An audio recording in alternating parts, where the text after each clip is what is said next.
Daily Tech News Show is made possible by you listening right now. Thank you, Miranda Janelle, That Charlie Dude, Justin Zellers, and Henry Kim.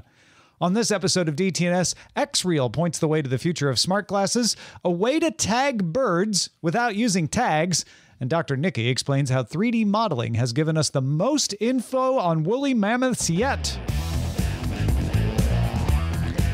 This is the Daily Tech News for Tuesday, July 16th, 2024. I'm Tom Merritt, and I am also in Los Angeles. I am Sarah Lane, and I am also in Los Angeles at Studio Animal House. From an undisclosed location in the desert, I'm Dr. Nikki Ackermans. And I'm here where I always am. I'm the show's producer, Roger Chang. So intriguing, Dr. Nikki. Can you say which desert or no? It is one that has one of four corners. I know which one now. Yes. The sand. Classic four-cornered. Low on water, I'm sure. Yeah. Yep. Yeah. High temperatures. We're getting close. Somewhat. We're getting closer. Scrub brush. I know the Indeed. one. Yeah. Well, thank you for joining us. I'm glad you get internet out there. It's not an internet desert that you're in. Just we'll see. Hopefully. It looks good for now. Yeah, so far so good. Let's not jinx it. Let's start with the quick hits.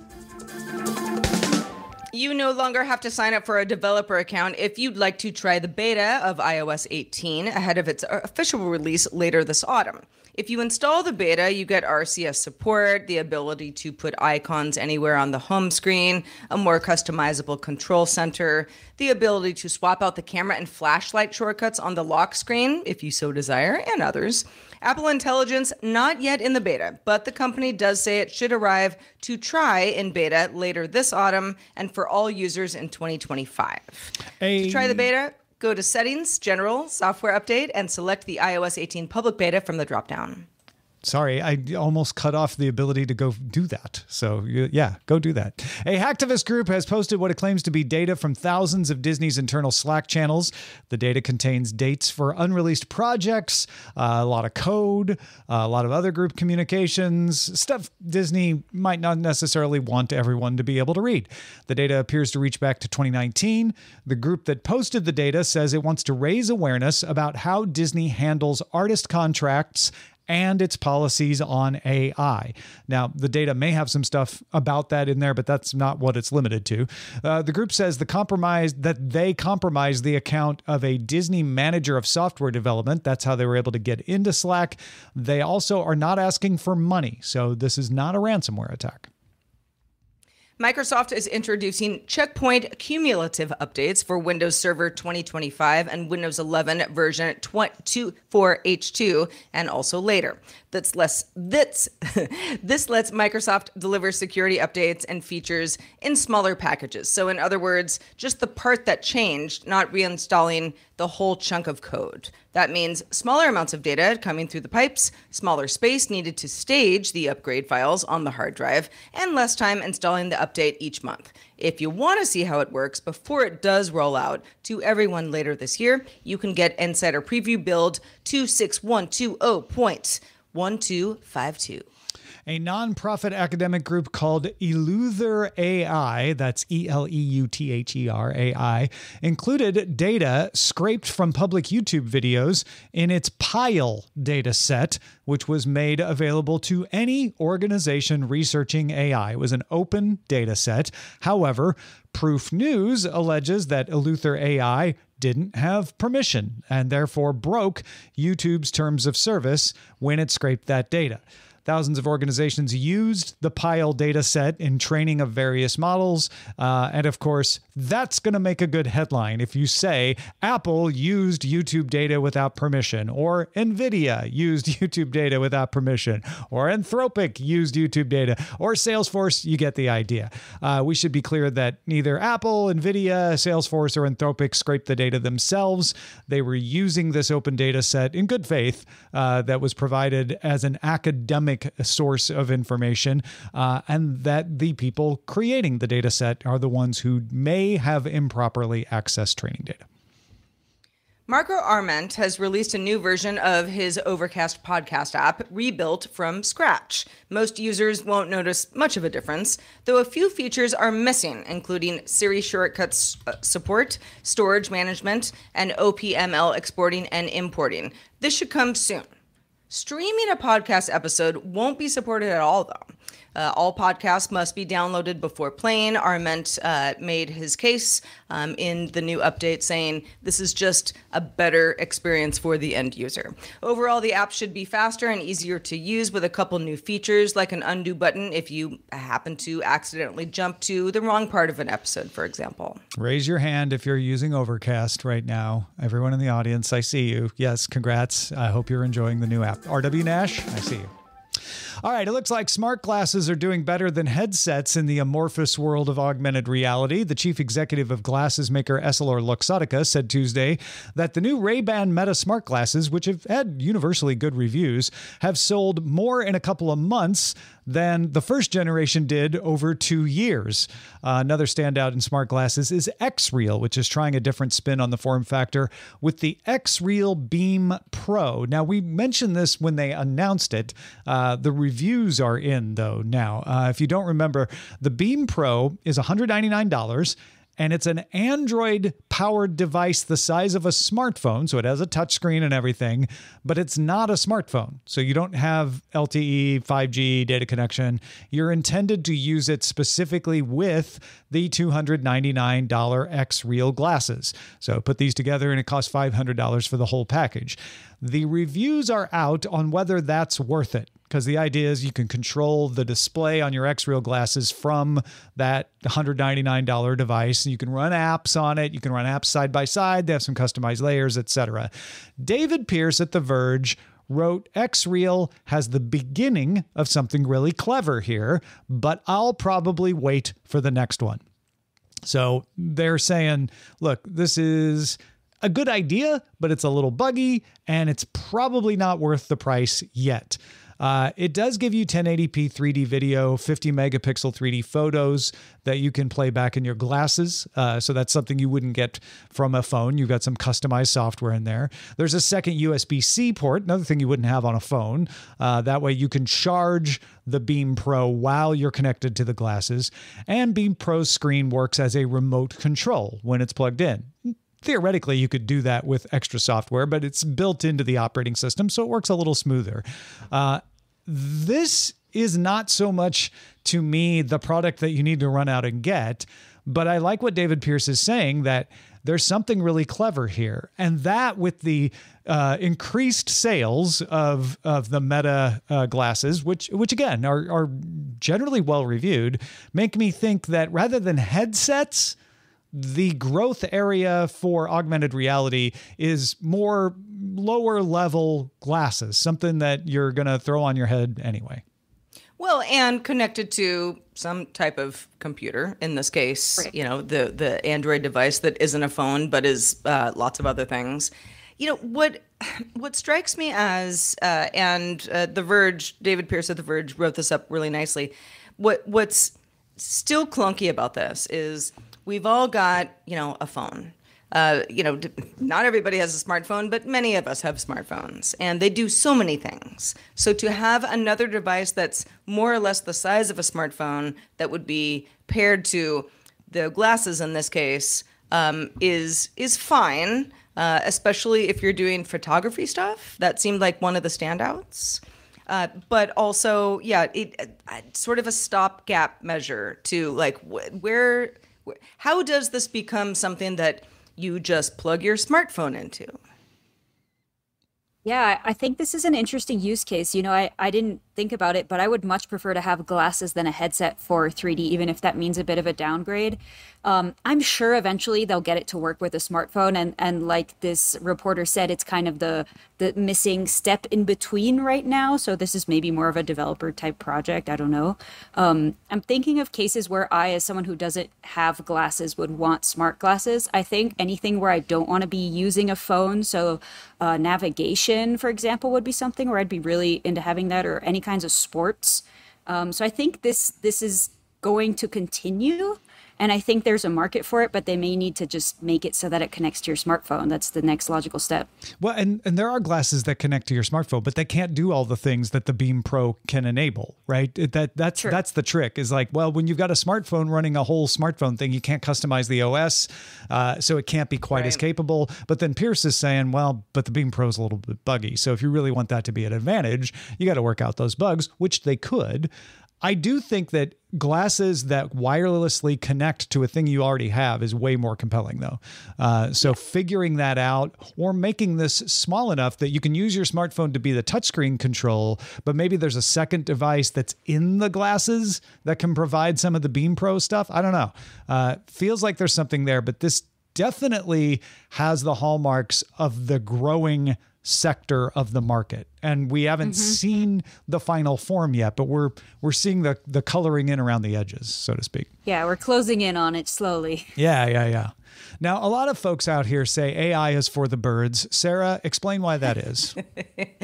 Well, this morning I woke up to a murder of crows outside my window. We've got some neighborhood crows. They're just squawky as all heck, but they're kind of lovable as well. Oh, yeah. I wish I knew more about them. And for people like me, something called the Bird Buddy smart bird feeder is able to identify the species of a visiting bird and is getting some new features as part of a new nature intelligence update. So, for example, it could send you notifications when an individual bird stops by. Name that bird is what it's called. It's a non-invasive form of bird tagging. So, I mean, this would be bird tagging in historically has been, you put something around the bird's ankle and, be able to know which bird is which type thing. Bird Buddy uses images captured by the smart feeder's 5-megapixel camera and image recognition. They say it's AI that can spot differences between birds to track those individual birds without using something like a tag. Although the birds have to physically land on the feeder to be identified, so it is kind of specific. But it's kind of cool. Bird Buddy goes for $239. The new features require the Bird Buddy Pro subscription service, which starts at $6 per month. So this is very much a hobbyist technology item. If you don't care about birds, or you just don't need to make friends with which crow is hanging out on my doorstep at which time, maybe not the right product for you. But Nikki, since you're with us here today, and I know that you do care about birds and the idea of being able to track their behavior, sickness, all sorts of stuff, this seems like a kind of compelling product. It's kind of compelling. I'm reticent to know whether it does what it actually says it does. So I talked to a friend who has the normal Bird Buddy, and she said it's good at identifying big birds, not so much with small birds because of the distance from the camera. They actually had to 3D print a little extender so that they could stand a little bit further from the camera to ID that. If it can ID species, I don't know how it's going to be able to ID individual animals. And I guess they don't really disclose how they do that. And I'm also curious as to, I'm sure there are scientists who are doing individual animal identification with AI, but it's not that widespread. And so I don't know how this company has a really good AI for that and it's not used in the research community. So I'm a little bit skeptical. I still think it's a fun gadget. You do have in here that it could do other animal identification. I could see this expanding into a trail cam also for like hunting or for whoever. Loads of people have trail cams in their backyards. That could be cool too. A lot of people misidentify like coyotes with wolves, so this could be a good one for that. I don't know. Oh, yeah. I hadn't thought about that. Yeah, I mean, I feel like this technology, obviously it's marketed towards bird enthusiasts. But yes, Bird Buddy says that it's working on being able to identify butterflies, different kinds of bees or lizards or raccoons or squirrels, or even knowing if a cat or a dog is coming around that bird feeder too often type thing. Maybe it should be put in a different location. So yeah, I mean, as somebody who's like, I don't really have a backyard, but like I could kind of put this in my front yard. There's certainly a lot of birds in my neighborhood. It would be a fun experiment, if nothing else. Yeah, the models out there are good enough to do this. a 5-megapixel camera may not be good enough to get the level of detail needed. Or maybe the software upgrade for Name That Bird improves the ability to extract patterns out of that 5-megapixel camera. But I'm with you, Nikki. If this is good enough, this may be good enough for home use, but if it's really good, wouldn't it have more widespread use? And maybe it does, and we're just not aware of it. I don't know. Yeah, I think they're targeting really the middle of the field for bird people. You've got people who don't care about birds at all. This is not for them. You've got people who are really into birds, and they're probably better at identifying them than the bird buddy is. And then you've got people who are like, I don't know, this seems cool. And I think that's the target. That being said, it's neat. Like, it'll capture things that when you're not looking at your bird feeder that you wouldn't know are there. I think it has value. I think it's still gimmicky, and I hope that I'm interested in seeing future implements of this. I know they have a hummingbird feeder also that's coming out. That's pretty neat. That kind of limits your species, though. But I want to see more animal, hobby, AI, tech things, and I want to test them out for DTNS. Message received. Live with it. Yes. Yeah. Yes. Clinton says he thinks they're just faking it. Who would know? I would know. I was going to say, I think a lot of birders do know individual birds, and so they would be able to tell. I want to see their list of parameters of how they define individual birds, because it's really hard. So I don't know how they're doing it. Like, I don't think we know how to do it. Well, computer vision algorithms again, are really good at identifying individual people. Like, you can do that on your iPhone now. So a more sophisticated algorithm theoretically could do it. You also don't have the bird's consent to this, though. I want the research paper that says what part of the bird's face they're using to identify it, because I don't think we know what that is. So how do they know? That's not the way the algorithms work usually, though. We don't know what the algorithms do, right? The algorithms just start training themselves to figure out, like, oh, I can tell this one is the same one. And if it's right, we go, oh, the algorithm figured it out. But we may not know what part of the face it's using or what part of the bird it's using. Yeah. That's interesting. Facial recognition. I mean, I would not consider myself a hardcore birder, but I love birds. And I have noticed patterns of birds, especially as the seasons have changed in my house that I've lived in for not even a year now. And, you know, the crows are crazy these days, but we've got some minor birds hanging out around, plenty of hummingbirds, which hummingbirds are kind of their own thing. But yeah, I would sort of like to know more about that. Maybe there's some wild parrots in my neighborhood. Let's find out. Why not? What am I going to do with that information? Nothing, me specifically. But if I were Nikki, maybe that would be something that, you know, could be just part of a scientific effort. Yeah. Or sometimes it's just fun to know. I like that. Yeah. Both. Well, Apple users, you span far and wide. I'm with you, people. If you love all things Apple, then I've got the podcast for you. Every week on Apple Vision Show, Eileen Rivera and I walk through all things Apple, the good, the bad, what we want to see in the future. Do check it out, and please subscribe, applevisionshow.com. 50 scientists from around the world worked together to recreate a 3-dimensional representation of a woolly mammoth's genetic code and published their results in the journal Cell on Thursday. Unlike previous finds where the animal's DNA was broken down with a bunch of scrambled pieces, the scientists found a more complete set of code due to the way a 52,000-year-old woolly mammoth carcass was preserved.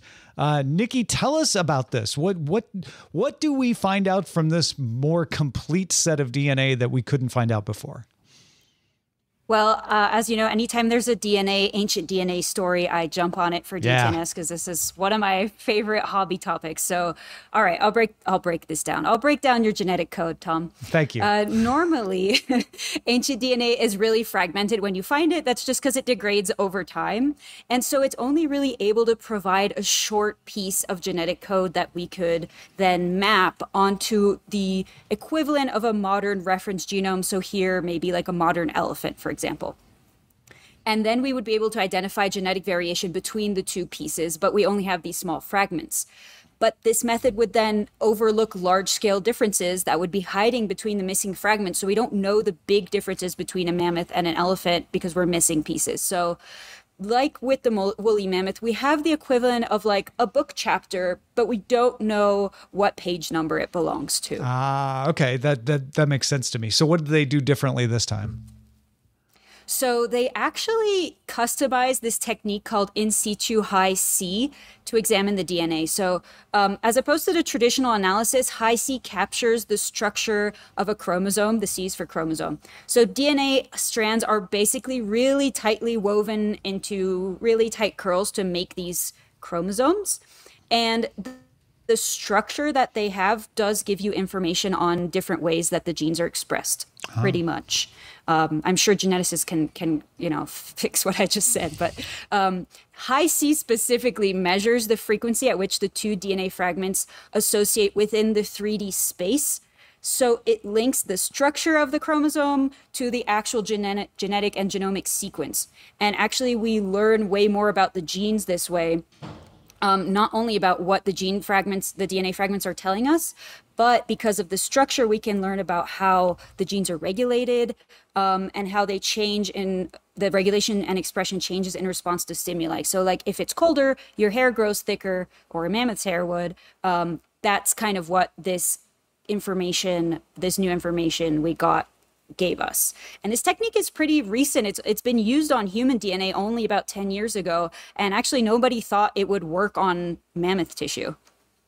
Okay, so I sort of get that. Like the DNA is folded differently based on what's happening. And so the way it's folded tells you a little bit about what was going on with the mammoth. But why was this DNA so much easier to read? What was so better preserved about it?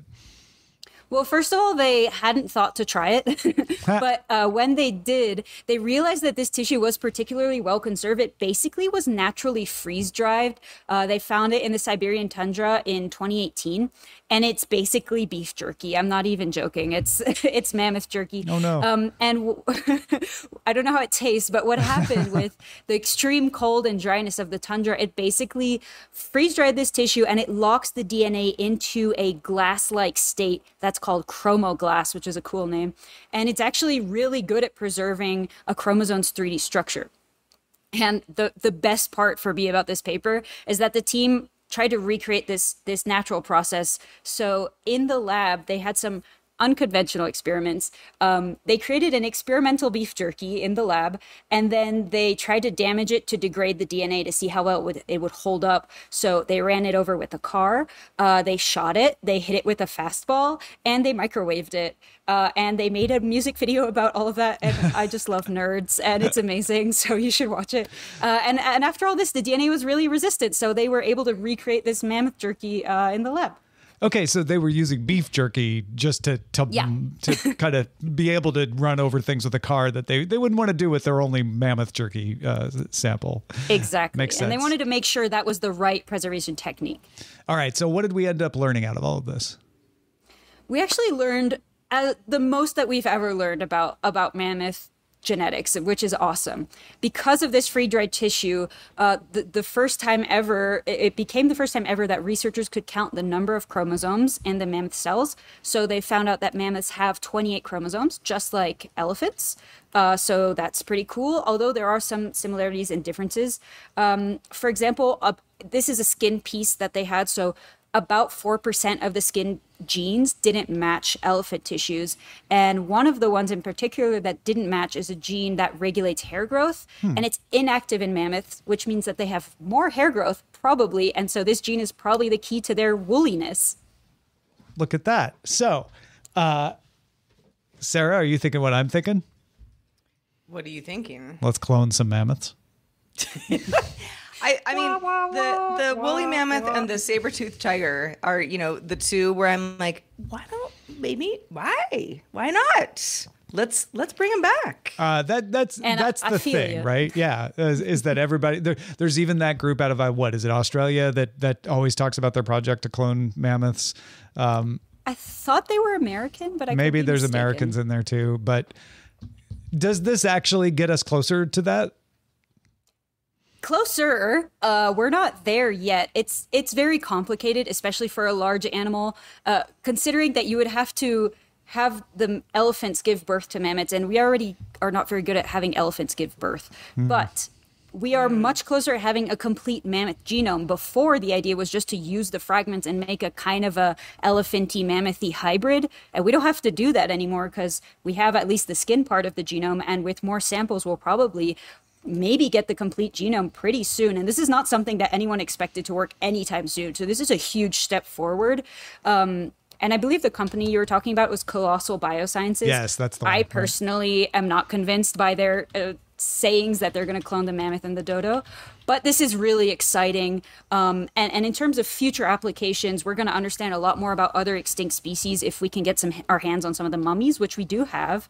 And also in terms of modern, science, we can maybe understand genetically how fast animals can adapt to climate change and maybe use those applications with modern day endangered species. So lots of cool stuff coming out of this paper. So mummified extinct species does not sound frightening at all to most people, I'm sure. And new horror film when? They would have to have died in freezing conditions for this to be possible. Yeah, they have to be specifically freeze dried. Yeah. But it's freeze not out of the to realm lock of in possibility. freshness.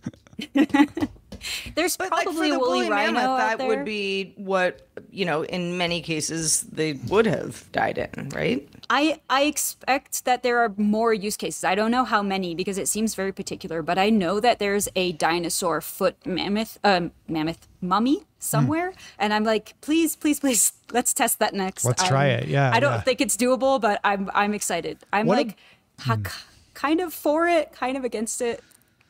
It would not work for actual mummified animals, right? Like mummies. No, it does. You can't bring back the mummified animal. No. I'm just saying, You this can is freeze. get their genome. Like ones in Egypt that wereren't freeze dried.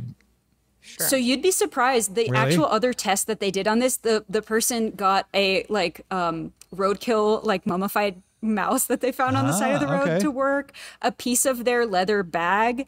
So they it tried doesn't on have to all be kinds freeze of dried per se. No, but that was for such an old specimen. That was one way to preserve the DNA. For maybe a more modern specimen, it might be okay. Yeah. So pretty neat. Very, very cool. I assume we could do this on actual mummies. Oh yeah, it's been done. People. I mean, it's Yeah. been done on more modern people. Yeah. All right. Well, no mammoths coming yet, but you do get glasses you can plug into your phone. So, it's a trade-off. We're halfway there. Yeah, It's exactly. a trade-off. Let's You check get out. a VR mammoth. Right. You could see a mammoth, just won't be real. Let's check out the mail. If you are getting ready for your next holiday adventure, and if so, congrats. Chris Christensen has some important advice on getting your personal technology also ready. This is Chris Christensen from Amateur Traveler with another Tech in Travel Minute. This one is more of a nudge or a nag. You should back up your computer, you should eat your vegetables and floss, and you should also set your emergency contact in your mobile phone. I recently lost my iWatch when it fell off my wrist at Crash Boat Bay in Puerto Rico after jumping in the water from a jet ski or a jet boat. But some good Samaritan found it while snorkeling a few minutes later, looked at the emergency contact which had been copied to my watch from my phone, and a few hours later I had my iWatch back. It's a lesson that there are good people in the world and that you should always set your emergency contact. Oh yeah, and that you should probably not wear your iWatch while you do jet skiing. This is Chris Christensen from Amateur Traveler. Don't eat your vegetables while Good jet advice. skiing either. That's Yeah, it's just it's too much at once. What if you take a big bite of a zucchini and Choke. no wonder your Apple Watch goes flying. Don't eat your Apple Watch. Don't eat your mammoth jerky while your Apple Watch if is you're jet a skiing. woolly mammoth, don't go jet skiing, okay? It's just not There we right go. for you. Yeah. Come full circle. Dr. Nikki Ackermans, thank you so much for being with us today. Let folks know where to keep up with your latest. Very simple. Everything about me and my work is at NicoleAckermans.com. We've got updates recently from the lab. A new paper about dinosaur headbutting just came out where I was co-author, so you can find all of that right there. Patrons, stick around for the extended show, Good Day Internet. We might talk a little bit more about mammoths, but also probably Amazon Prime Day is here, and I think it's silly, but maybe I'm wrong. We'll debate how wrong I am. Stick around. You can catch our show live Monday through Friday at 4 p.m. Eastern. That is 2000 UTC. And you can find out more at dailytechnewsshow.com/live. We're back doing it all again tomorrow with Scott Johnson joining us. And we'll talk to you then. The DTNS family of podcasts. Helping each other understand. Diamond Club hopes you have enjoyed this program.